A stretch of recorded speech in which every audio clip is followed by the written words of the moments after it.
ಬರ್ತೀನಿ ಸರ್. ಈಗ ಈ ರಾಷ್ಟ್ರೀಯ ಪಕ್ಷಗಳಿಗೆ ವ್ಯಕ್ತಿ ಕೇಂದ್ರಿತ ರಾಜಕಾರಣ ಬಹಳ ಇಂಪಾರ್ಟೆಂಟ್ ಆಗುತ್ತೆ.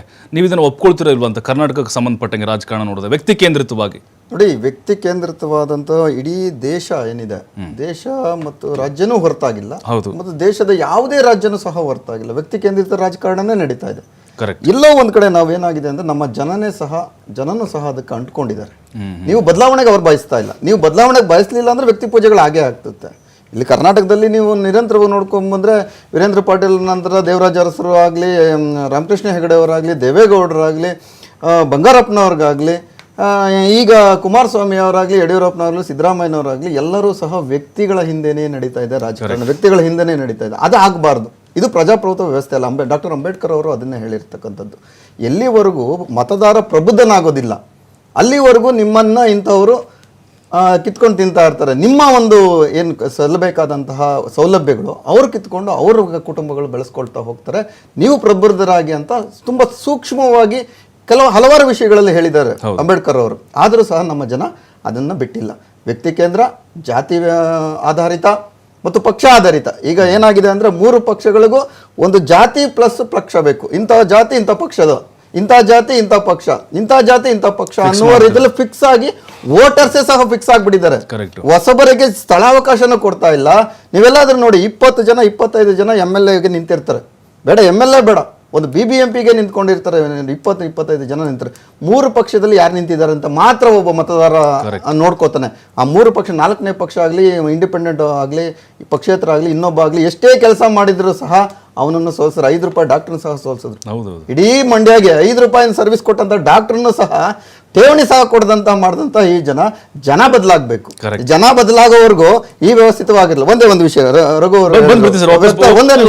ಕಳಪೆ ಕಾಮಗಾರಿ ಬಗ್ಗೆ ಹೇಳಿದ್ರು. ಒಂದೇ ಒಂದು ಕಳಪೆ ಕಾಮಗಾರಿ ದಯವಿಟ್ಟು ಅವ್ರಿಗೆ ಹೇಳ್ತೀನಿ, ಕಳೆದ ಒಂದೇ ಒಂದು ತಿಂಗಳಲ್ಲಿ BWSSP ಮಾಡಿದಂತಹ ಕಾಮಗಾರಿ ಕೆಂಗೇರಿ ಉಪನಗರದ ಒಂದು ರಸ್ತೆ, ಒಂದು ದೊಡ್ಡ ರಸ್ತೆಯಲ್ಲಿ ರೀವರ್ಕ್ ಏನ್ ಮಾಡಿತ್ತು, ನಾವು ಸಹ ಮಾಧ್ಯಮಗಳನ್ನು ಕರ್ಕೊಂಡು ಹೋಗಿ ಹೇಳಿದ್ವಿ. ರಸ್ತೆ ಹಾಕಿದ ಮರುದಿನವೇ ಕಿತ್ಕೊಂಡು ಬರ್ತಾ ಇದೆ. ರಘು ಅವರಾಗ್ಲಿ, ಮಾನ್ಯ ವಕ್ತಾರರು ಮತ್ತೆ ಅವ್ರ ನಾಯಕರು ಯಾರೇ ಬರ್ಲಿ, ನಾನು ಇಡೀ ಬೆಂಗಳೂರನ್ನ ಕರ್ಕೊಂಡು ಹೋಗಿ ತೋರಿಸ್ತೀನಿ. ರಸ್ತೆ ಹಾಕಿದ 15 ದಿನದಲ್ಲೇ ಎಲ್ಲ ಕಿತ್ಕೊಂಡು ಬರ್ತಾ ಇದೆ. ಇದು ಕಳಪೆ ಕಾಮಗಾರಿ ಈ ಸರ್ಕಾರದಲ್ಲೂ ಇದೆ. ಈ ಸರ್ಕಾರದಲ್ಲೂ ಲಂಚಾವತಾರ ಇದೆ. ಈ ಸರ್ಕಾರದಲ್ಲೂ 40+ ಇದೆ. 40 ಡೌನ್ ಆಗಿಲ್ಲ, 40+ ಆಗಿದೆ. ಅದೆಷ್ಟಾಗಿದೆ ಅನ್ನೋದು ಗುತ್ತಿಗೆದಾರರು ಮತ್ತೆ ವ್ಯಕ್ತಿ ಪೂಜೆ ಅಂತ ಹೇಳಿದ್ರು. ಪಕ್ಷ ಪೂಜೆ ಮಾಡ್ಬೋದು, ವ್ಯಕ್ತಿ ಪೂಜೆ ಮಾಡಬಾರ್ದು. ಪಕ್ಷ ಪೂಜೆ ಮಾಡಬೇಕು ಅಂತ ಆ ರೀತಿ ಯಾವ ನಿಟ್ಟಿನಲ್ಲಿ ಅದು ಏನ್ ಗೊತ್ತಾ ಅವ್ರು ಹೇಳೋದು, ಇಬ್ರು, ನಾನು DK ಶಿವಕುಮಾರ್, ಸಿದ್ದರಾಮಯ್ಯನವ್ರ ಪೂಜೆ ಮಾತ್ರ ಮಾಡಿ, ಉಳಿದವ್ರ ಪೂಜೆ ಮಾಡಬೇಡಿ. ಯಡಿಯೂರಪ್ಪನವ್ರ ಪೂಜೆ ಮಾಡಿ, ಉಳಿದವ್ರ ಪೂಜೆ ಮಾಡಬೇಡಿ. ಅಶೋಕ್ ಪೂಜೆ ಇನ್ನೊಬ್ರು ಪೂಜೆ ಮಾಡಬಾರ್ದು. ಯಡಿಯೂರಪ್ಪನವ್ರ ಪೂಜೆ ಮಾತ್ರ ಮಾಡಿ. ಇಲ್ಲಿ ಕುಮಾರಸ್ವಾಮಿ, ದೇವೇಗೌಡರು ಪೂಜೆ ಮಾಡಿ, ಇನ್ನೊಬ್ರು ಪೂಜೆ ಮಾಡಬೇಡಿ. ಬೇರೆಯವರು ಯಾರು GT ದೇವೇಗೌಡ. ಈಗ ಸರ್, ಈಗ ಸಿದ್ದರಾಮಯ್ಯ ವಿಚಾರಕ್ಕೆ ಬರೋದಾದ್ರೆ, ಸಿದ್ದರಾಮಯ್ಯವ್ರನ್ನ ಓಕೆ, ಈಗ ಏನೋ ಒಪ್ಪಂದ ಆಯಿತು ಅಂತ ನೀವು ಆಗಲೇ ಹೇಳ್ತಾ ಇದ್ರು, ಒಪ್ಪಂದ ಆಗಿದೆ ಅಂತ ನಿಮ್ಗೆ ಮಾಹಿತಿ ಇದೆ ಅಂತೇಳಿ. ಒಪ್ಪಂದ ಆಗಿದೆ, ಸಿದ್ದರಾಮಯ್ಯವ್ರನ್ನ ಕೆಳಗಿಳಿಸಿದ್ರು ಅಂತ ಅನ್ಕೊಳ್ಳೋಣ. ಕಾಂಗ್ರೆಸ್ಗೆ ಹಾಗಾದ್ರೆ ಅದರ ಪರಿಣಾಮ ಏನೂ ಆಗೋದಿಲ್ವಾ? ಯಾಕಂದ್ರೆ ಮುಂದಿನ ಚುನಾವಣೆಗೆ ಅದು ಹೊಡೆತ ಕೊಡೋದಿಲ್ವಾ? ಅಹಿಂದ ಮತಗಳು ದೂರ ಆಗೋದಿಲ್ವಾ? ನೋಡಿ, ಅದನ್ನ ಪ್ರತಿಪಕ್ಷಗಳು ಯಾವ ರೀತಿಯಾದಂಥ ಎತ್ಕೊಂಡು ಹೋಗುತ್ತಾರೋ ಅದ್ರ ಮೇಲೆ ಡಿಪೆಂಡ್ ಆಗುತ್ತೆ. ಖಂಡಿತವಾಗೂ ಆಗುತ್ತೆ. ಯಾಕಂದರೆ ಅವರು 7% ಅವ್ರದ್ದು ಏನಿದೆ ಸಿದ್ದರಾಮಯ್ಯನವರ ಸಮುದಾಯದ ಮತ, ಆ 7%ಗಂತೂ ಧಕ್ಕೆ ಬರುತ್ತೆ. ಉಳಿದವನ್ನ DK ಶಿವಕುಮಾರ್ ಏನು CM ಆಗ್ತಾರೆ, ಇನ್ನೊಬ್ರು ಯಾರಾದ್ರೂ ಬೇರೆಯವರು CM ಆಗ್ತಾರೆ, ಅವರು ಅದನ್ನು ಕ್ರೋಢೀಕರಿಸ್ತಾರ, ಅವರು ಅದನ್ನು ಎಷ್ಟು ಸಮರ್ಥವಾಗಿ ಬಳಸ್ಕೋತಾರೆ, ಆ ಜನಗಳನ್ನು ಹೇಗೆ ನೋಡ್ಕೊಳ್ತಾರೆ, ಅಲ್ಲಿನ ನಾಯಕರುಗಳನ್ನು ಹೇಗೆ ಹುಟ್ಟಾಕ್ತಾರೆ, ಅಲ್ಲಿನ ನಾಯಕರಿಗೆ ಏನು ಭರವಸೆ ಕೊಡ್ತಾರೆ, ಆ ಸಮುದಾಯಕ್ಕೆ ಯಾವ ರೀತಿಯಾದಂಥ ಪ್ರಶಸ್ತಿ ಕೊಡ್ತಾರೆ, ಅದ್ರ ಮೇಲೆ ಡಿಪೆಂಡ್ ಆಗುತ್ತೆ. 7%ಗಂತೂ ಹೊಡೆತ ಅಂತೂ ಡೆಫಿನೆಟ್ ಆಗಿ ಬೀಳುತ್ತೆ. ಅಹಿಂದಾಗ ಮಾತುಗಳು ಬೀಳ್ಬೋದು. ಅಹಿಂದಾಗ ಹೆಚ್ಚಿನ ಹೊಡೆತ ಬೀಳುತ್ತೆ ಅಂತ ನಾನಂತೂ ಅನ್ಕೊಳೋದಿಲ್ಲ. ಯಾಕಂದ್ರೆ ಕಾಂಗ್ರೆಸ್ಗೆ ಅದು ನಿಶ್ಚಲವಾದಂತಹ ಮತಗಳು, ಹಿಂದ ಅಲ್ಪಸಂಖ್ಯಾತರು ಮತ್ತು ದಲಿತರು ಮತ್ತು ಹಿಂದುಳಿದ ವರ್ಗದ ಇನ್ನೊಂದು ಹೆಜ್ಜೆ ಮುಂದೆ ಹೇಳ್ಬೇಕಂದ್ರೆ ಕುರುಬ ಮತಗಳೇ 7% ಇರತಕ್ಕಂಥದ್ದು. ಆ ಕುರುಬ ಮತಗಳು 95-98% ಸಿದ್ದರಾಮಯ್ಯನವ್ರ ಕಡೆನೇ ಒಲಿದೆ. ಅವರು ಅತ್ಯುನ್ನತ ನಾಯಕ ಸಿದ್ದರಾಮಯ್ಯ, ಏಕಮೇವ ನಾಯಕ ಸಿದ್ದರಾಮಯ್ಯ ಅಂತ ಅವರು ಹೇಳ್ಕೊಂಡಿದ್ದಾರೆ. ಅದೇ ರೀತಿ ಸಹ ಮತನೂ ಸಹ ಅದೇ ರೀತಿ ಕೊಟ್ಕೊಂಡ್ ಬಂದಿದ್ದಾರೆ. ಆ ಮತಗಳಲ್ಲಿ ಅವ್ರಿಗೇನಾದ್ರೂ ಕೋಪ ಬಂದು ಬೇರೆ ಶಿಫ್ಟ್ ಆಗುವಂತ ಚಾನ್ಸಸ್ ಇರುತ್ತೆ. ಅದಕ್ಕೆ ಸಿದ್ದರಾಮಯ್ಯವ್ರು ಯಾವ ರೀತಿ ನೋಡ್ಕೊಳ್ತಾರೆ, ಅದನ್ನ ಅವ್ರಿಗೇನು ಉನ್ನತ ಸ್ಥಾನಗಳು ಯಾವ ರೀತಿ ಕೊಡ್ತಾರೆ ಅದ್ರ ಮೇಲೆ ಡಿಪೆಂಡ್ ಆಗುತ್ತೆ. ಆಮೇಲೆ ಇದೇ 2013ರಲ್ಲಿ ಪರಮೇಶ್ವರ್ CM ಆಗ್ತಾರೆ ಅಂತ ಕೊರಟಗೆರೆಗೆ ಹೋಗಿ ಅವ್ರ ಮತಗಳನ್ನು ಬೇರೆ ಕಡೆ ಅದನ್ನ ಚೆಲ್ಲಿದ್ದು ನಾವು ನೋಡಿದ್ದೇವೆ. ಬೇರೆ ಕಡೆ ಅದನ್ನ ವಾಲಿಸಿದ್ರು ಸಿದ್ದರಾಮಯ್ಯ. ಆಗ ಪರಮೇಶ್ವರ್ ಸೋತಿದ್ದು ಸಹ ಜಗಜ್ಜಾಹೀರಾಗಿದೆ. ಇದು ಕರ್ನಾಟಕ ಪೂರ ನೋಡಿದೆ. ಪರಮೇಶ್ವರ ಯಾಕೆ ಸೋತರು ಅಂತ ಅವರ ಸಂಪೂರ್ಣ ಅವ್ರ ಸಮುದಾಯದ ಮತಗಳನ್ನು ಬೇರೆಯವರಿಗೆ ವರ್ಗಾಯಿಸಿದ್ರು. ವರ್ಗಾಯಿಸಿರೋದ್ರಿಂದ ಪರಮೇಶ್ವರ ಸೋತರು. ಅವತ್ತು ಮುಖ್ಯಮಂತ್ರಿ ಸ್ಥಾನ ಸಹ ಒಬ್ಬ ದಲಿತ ನಾಯಕ, ಒಬ್ಬ ದಲಿತ CM ಆಗೋದನ್ನು ಸಹ ತಪ್ಪು. ಅದು ಅವರ ರಾಜಕಾರಣ ತಂತ್ರಗಾರಿಕೆ ಅದು ಇದ್ದೇ ಇರುತ್ತೆ. ಒಬ್ಬರಿಗೆ ಹಗ್ಗ ಜಗ್ಗಾಟ, ತಂತ್ರಗಾರಿಕೆ, ಇನ್ನೊಂದು ಮತ್ತೊಂದು ಪ್ರತಿಯೊಂದು ಮಾಡ್ತಾರೆ. ಇದು ಚೆಸ್ ಗೇಮ್ ಅಂತ DK ಶಿವಕುಮಾರ್ ಅವರು ಹೇಳ್ತಾರೆ. ಈಗ ಒಂದು ಪಾನ್ ಅವ್ರು ಇಟ್ಟರೆ ನಾವು ಒಂದು ಪಾನ್ ಇಡಲೇಬೇಕಾಗುತ್ತೆ, ಅವ್ರನ್ನ ಕಟ್ಟಾಕುವಂಥ ಕೆಲಸನ ಮಾಡಬೇಕಾಗುತ್ತೆ. ಖಂಡಿತವಾಗ್ಲೂ ಕಾಂಗ್ರೆಸ್ಗೆ ಇದು ದೊಡ್ಡ ಹೊಡೆತನೂ ಆಗುತ್ತೆ. ಅದನ್ನು ಸಮರ್ಪಕವಾಗಿ ನಿರ್ವಹಿಸುವಂತಹ ವ್ಯಕ್ತಿತ್ವ DK ಶಿವಕುಮಾರ್ ಅವ್ರನ್ನ 138 ಸಿದ್ದರಾಮಯ್ಯ ಹೊರತುಪಡಿಸಿದ್ರೆ 137 ಶಾಸಕರು ಅವ್ರ ಜೊತೆ ನಿಲ್ತಾರ. ಅಲ್ಲ, ನಿಮ್ಗೆ ಏನ್ಸುತ್ತೆ? ಅವ್ರು ಬೆನ್ನಿಗಿದಾರ ಅಂತ ಅನ್ಸುತ್ತಾ? ಅಟ್ಲೀಸ್ಟ್ ಒಂದು 20, 30, 50 ಈಗಂತೂ ಒಂದು 30ರಿಂದ 40ವರೆಗೂ ಬಂದಿದ್ದಾರೆ. ಆಗ ಮೊದಲು ಏನಿದ್ರೆ ಇವರು ವಕ್ತಾರರನ್ನು ಒಪ್ಪೋದಿಲ್ಲ. ಇಲ್ಲೇ ಹೋಟೆಲ್ನಲ್ಲಿ ಇವ್ರದ್ದು ಶಾಸಕಾಂಗ ಸಭೆ ಮಾಡಿದ್ರು 2023 ಚುನಾವಣೆ ನಂತರ ಹೋಟೆಲಲ್ಲಿ ಮಾಡಿದಾಗ ಅವ್ರಿಗೆ ನನಗ ಮಾಹಿತಿ ಪ್ರಕಾರ 22 ಜನ ಮಾತ್ರ, ಬರೀ 22 ಮಾತ್ರ DK ಶಿವಕುಮಾರ್ ಅವ್ರ ಪರವಾಗಿದ್ರು. ಉಳಿದಂತೆ ಸಿದ್ದರಾಮಯ್ಯ ಪರವನ್ನೇ ಮತ ಹಾಕಿರ್ತಕ್ಕಂಥದ್ದು ಹೈಕಮಾಂಡ್, ಅದನ್ನ ಹೈಕಮಾಂಡ್ಗೆ ತಿಳಿಸಿರ್ತಕ್ಕಂಥದ್ದು, ಆ ಮಾಹಿತಿ ಇರತಕ್ಕಂಥದ್ದು. ಈಗ ಬದಲಾದ ಸನ್ನಿವೇಶಗಳಲ್ಲಿ DK ಶಿವಕುಮಾರ್ ಅವರು ಸಾಕಷ್ಟು MLAಗಳನ್ನು ಜೊತೆಗೆ ಸೇರಿಸ್ಕೊಂಡಿರ್ಬೋದು. ಅದು ಕ್ರೋಢೀಕರಣ ನಡೀತಾ ಇರುತ್ತೆ. ಯಾಕೆಂದ್ರೆ ಈಗ ಆಲ್ರೆಡಿ ಹೈಕಮಾಂಡೇ ಇದನ್ನ ತೀರ್ಮಾನ, ಜೆಂಟಲ್ಮೆನ್ ಒಪ್ಪಂದ ಆಗಿದೆ ಅಂದಮೇಲೆ ಕೆಲವು ಶಾಸಕರು ಆರಾಮಾಗಿ ಬರ್ತಾರೆ. ಇವರೇ ಮತ್ತೆ CM ಆಗ್ತಾರೆ, ನನ್ನ ಮಂತ್ರಿ ಮಾಡ್ತಾರೆ, ನಮಗೆ ನಿಗಮ ಮಂಡಳಿ ಕೊಡ್ತಾರೆ, ನಮ್ಮ ಕ್ಷೇತ್ರಕ್ಕೆ ಅನುದಾನ ಸಿಗುತ್ತೆ, ನಾವ್ಯಾಕೆ ಹೊಡೆದಾಟ ಮಾಡಬೇಕು? ಈಗ ನೀವು ನೋಡಿರ್ಬೋದು, ಧರ್ಮಸಿಂಗ್ ಅವರು ವಾಪಸ್ ತಗೊಂಡ್ರು.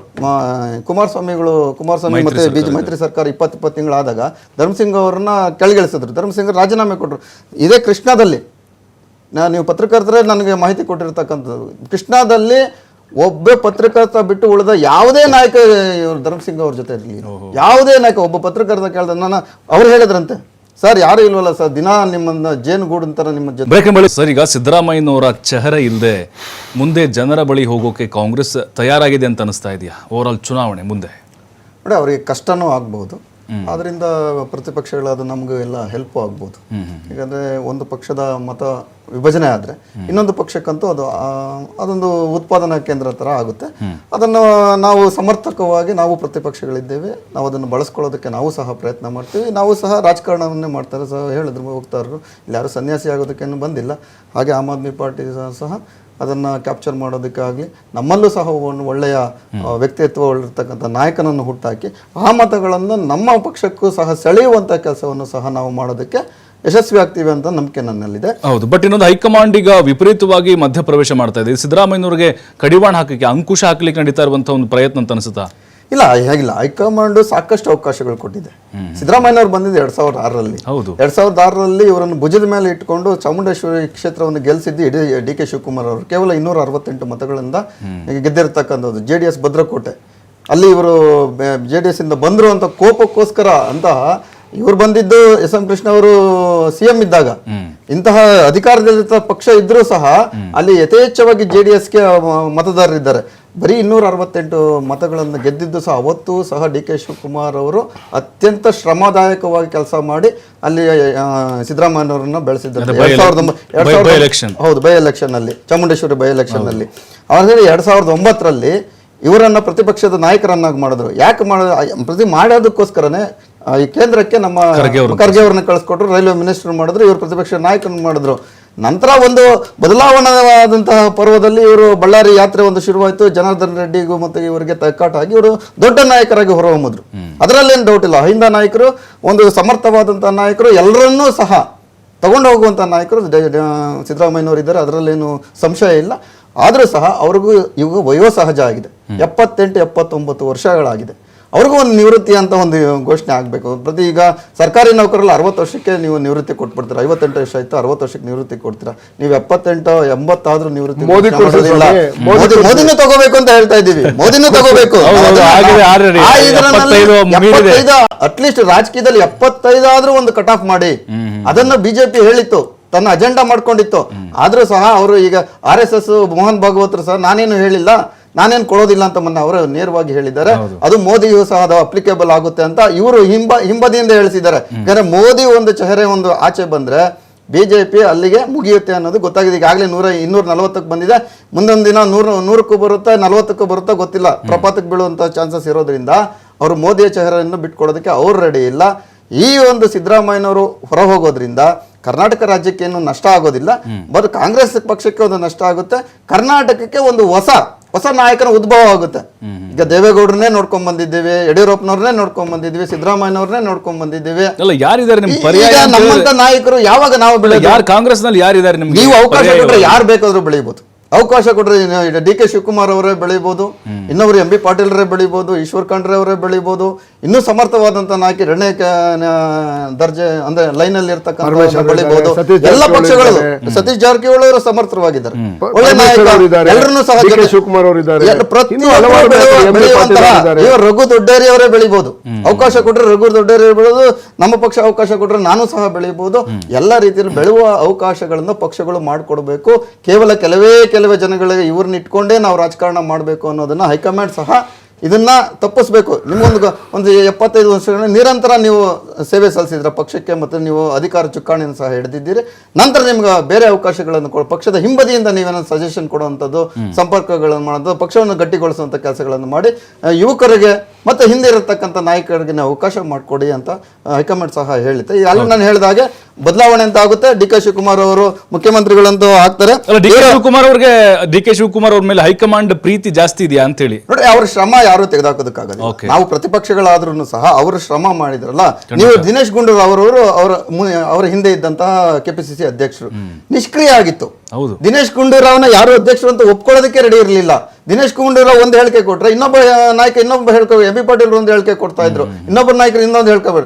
ಯಾವಾಗ ಡಿ.ಕೆ. ಶಿವಕುಮಾರ್ ಅವರು ಕೆಪಿಸಿಸಿ ಅಧ್ಯಕ್ಷ ಅಂತ ಏನಾದ್ರು ಘೋಷಣೆ ಆಯ್ತೋ, ಅವತ್ತಿಂದ ಕರ್ನಾಟಕದ ಕೆಪಿಸಿಸಿ ಮತ್ತು ಕರ್ನಾಟಕ ಕಾಂಗ್ರೆಸ್ ನಲ್ಲಿ ಒಂದು ಸ್ಪಾರ್ಕ್, ಒಂದು ವಿದ್ಯುತ್ ಹರಿತು.